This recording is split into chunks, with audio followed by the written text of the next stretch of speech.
Now, the thing about Ansible, it's really cool. It's a great DevOps tool for configuration management. But what I love about it is how the system works. It's just this really awesome program that gets installed on a server, and then it actually communicates with the various client computers, just like every other DevOps configuration management tool. The really cool part about Ansible is there's nothing to install on the client computers. There is no agent. There's not like, Ansible agent running on every computer. All it needs is SSH and Python. And in fact, even Python, there are some things you can do on a machine, like on a client machine, even if it doesn't have Python installed. So like some embedded device that just has SSH access, you can still do things to it. All you really need is SSH. It's amazing. So Ansible is only installed on the computer that does the initiating of the commands, right? The Ansible server uses SSH to connect, so the only computer that has to have Ansible installed is that main Ansible server.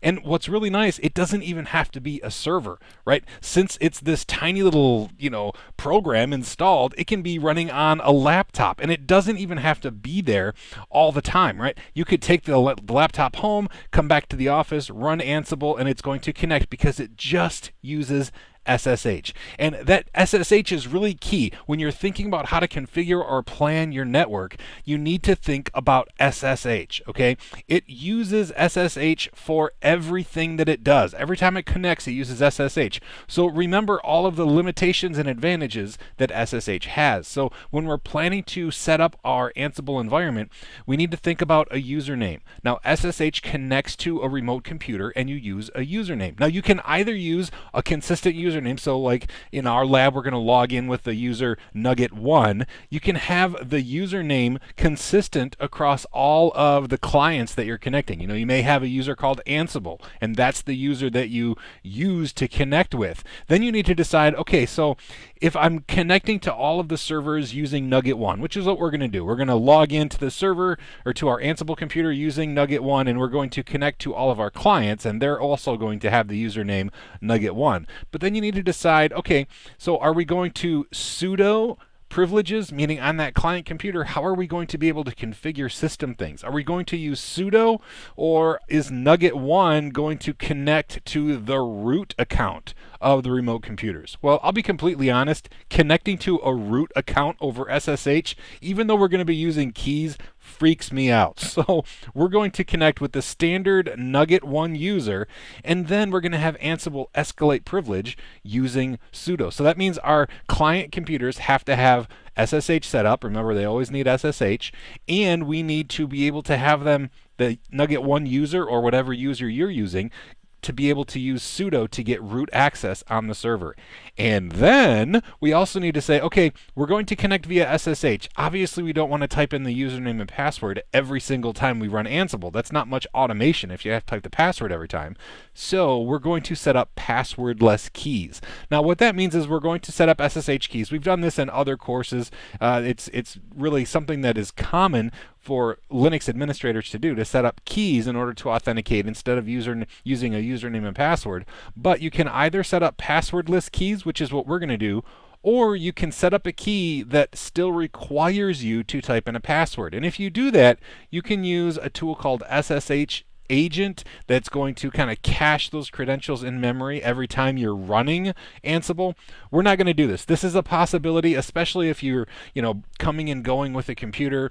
You may want to use SSH agent. This is a more secure way of securing that key because the key itself requires a password. We're going to use passwordless keys on our setup, which is a really great way to eliminate the need for login and password at all when you're connecting to trusted servers from a trusted computer. So we're going to set up keys, but this planning stage is really important because all of the limitations and advantages of SSH are going to follow you through your entire Ansible installation. So how hard is it to install Ansible?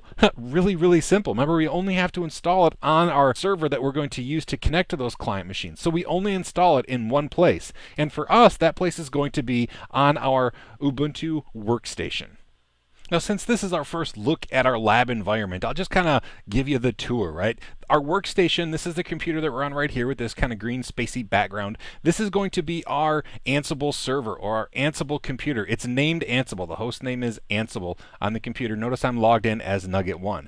These computers, an Ubuntu 16.04 computer right here and the CentOS 7 computer right here, are running on our local network. We also have the repo server. This is what we use to install packages on our computers. We might do something with this as an Ansible client. I'm not sure, but for sure, we're going to be using CentOS 7 and Ubuntu 16.04 as two different Ansible clients. But remember, all we have to have on here is SSH and Python. So we don't need to install anything on here to get Ansible itself installed. For that, we just need to set up our workstation machine, which is where the Ansible program will live. Now, there are a few ways that we could actually install Ansible. If you go to ansible.com and you download, if you go to the download page, you're going to see for Ubuntu, they have a PPA you can use. For CentOS, there's the Apple repository has Ansible built in. Now, I just actually downloaded this. Since these computers aren't connected to the internet right now, I downloaded this Ansible installer. It's a deb file for Ubuntu Xenial 16.04, which is what we're using here. And I downloaded this on the desktop. All we're going to do to install it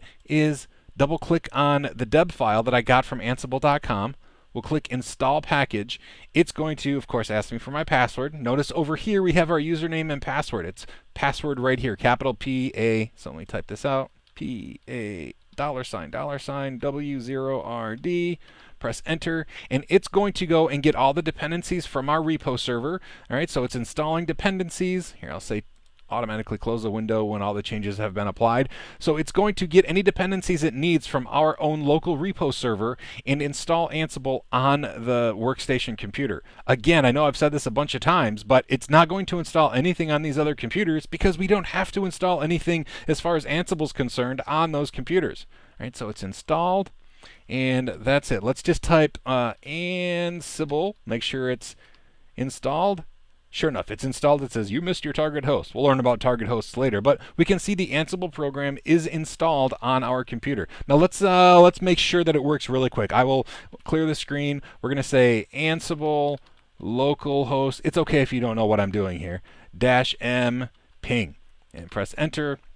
It says the provided host list is empty, only localhost is available because we haven't set up Ansible, we've just installed it.